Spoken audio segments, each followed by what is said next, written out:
तो कभी खत्म नहीं होती। कहीं कहीं घंटे ठंडी हवा में ठंडे पानी से बर्तन धोने पड़ते, लेकिन मेरे पास और कोई चारा भी नहीं था।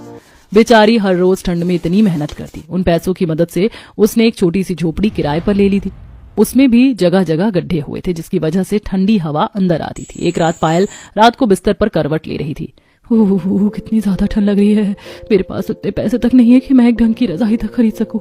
इस कड़कड़ाती ठंड में तो सब कितना मुश्किल हो रहा है। इस तरह दिन गुजरते हैं और कुछ दिन बाद पायल को पता चलता है कि वह गर्भवती है, जिसे जानकर वह बड़ी खुश होती है। मैं मां बनने वाली हूँ। एक पल में ही उसकी खुशी उदासी में बदल जाती है। इतनी ठंड में मैं अपने बच्चों को अकेले कैसे पालूंगी? मुझे और मेहनत करनी होगी।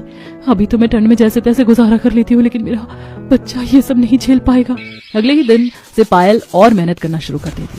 अब वह ढाबे पर बर्तन साफ करने के साथ साथ एक औरत के यहाँ पर खाना बनाने और बर्तन धोने का काम भी शुरू कर देती है। वह सुबह उसके घर जल्दी जाकर खाना बनाती और रात को ढाबे का काम खत्म करके वापस उसके घर काम करके ही घर वापस आती थी। एक दिन पायल गर्मा गर्म चाय बनाकर अपनी मालकिन को देती है, जो आराम से गर्म रजाई में बैठकर टीवी देख रही थी।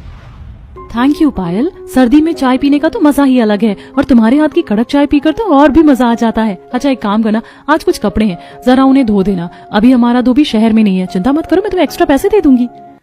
जी ठीक है। जाने से पहले पायल नेहा को बड़े ध्यान से देख रही थी।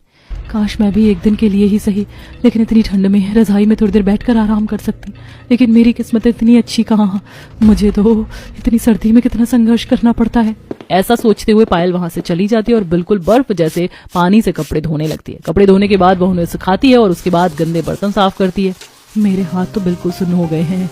घर जाकर थोड़ी देर आग जलाकर हाथ को सेकना होगा।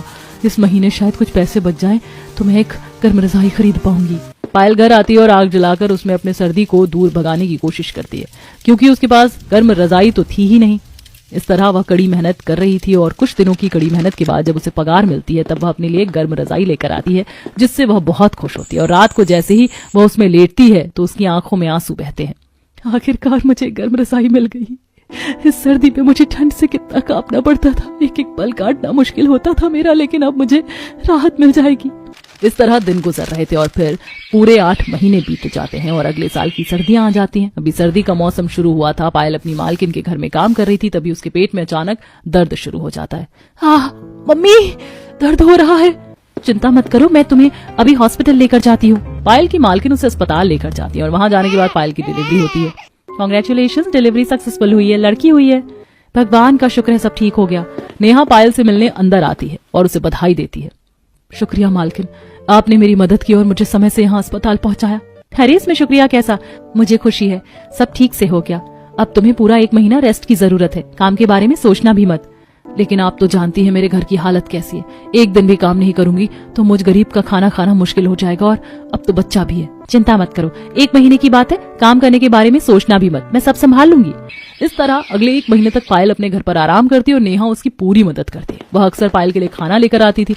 इस तरह दिन गुजरते हैं। फिर एक दिन फिर से कड़क ठंड शुरू हो गई। लेकिन मेरी प्यारी बच्ची, चिंता मत करो, मैंने पिछले महीने गर्म रजाई खरीद ली थी। इस सर्दी ने मुझे बहुत परेशान किया, लेकिन तुम्हें परेशान नहीं होने दूंगी। अब देखना, मैं खूब मेहनत करूंगी और जिंदगी में बहुत कुछ करके दिखाऊं। मैं तुम्हें जिंदगी की हर खुशी दूंगी मेरी प्यारी बच्ची। अपनी 1 महीने की नन्ही सी बेटी को देखकर पायल एक संकल्प लेती है। कुछ दिन